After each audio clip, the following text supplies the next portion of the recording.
Joe Biden said the U.S. and Israeli militaries have been discussing alternatives to the full occupation of Gaza, which has been widely expected since Hamas' attack on October 7. On flight back to Washington after a day of talks in Israel, Biden was asked about possibility of a large-scale land attack by 300,000-strong Israeli force lined up along border. We've talked at length about this issue and what the alternatives are.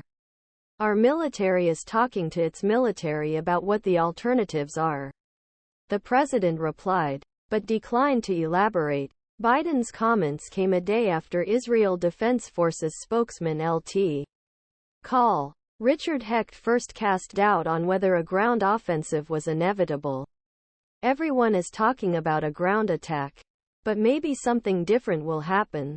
Israeli armored vehicles and tanks near the Gaza border in southern Israel.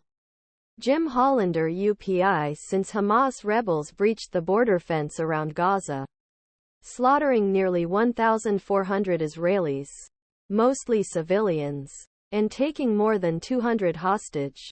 Israeli Prime Minister Benjamin Netanyahu has vowed to destroy Hamas tank phalanxes lined up in southern Israel, apparently ready to attack. However, the expected attack was postponed after U.S. Secretary of State Antony Blinken toured the region and Israel received a number of visitors sent by Washington, including Defense Minister Lloyd and Central Command Chief General Michael Kurilla and ultimately Biden himself.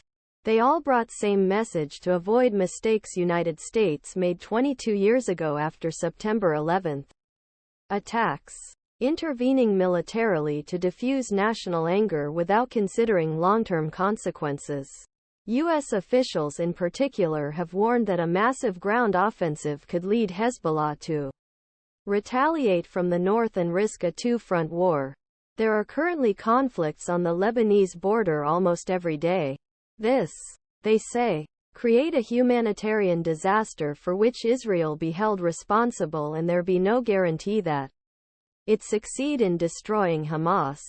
Instead, it could create a new generation of Palestinian soldiers in both Gaza and the West Bank. But leaving Hamas in Gaza is not an option for a government that has failed to stop attack that caused the greatest loss of Jewish life since Holocaust. Former IDF Chief of Staff Dan Halutz said, "Whatever the outcome in Gaza will be for Hamas, they must be purged from the earth. We must pursue them no matter how long it takes." Each of them was sentenced to death.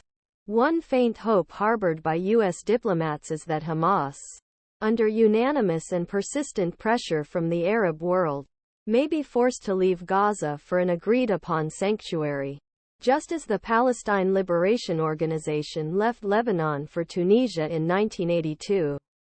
This is what Biden is talking about. This is what he wanted to talk about in Amman today. Israeli writer, journalist, intelligence expert Yossi Melman said, referring to planned summit between Biden and leaders of Egypt, Jordan, Palestinian Authority,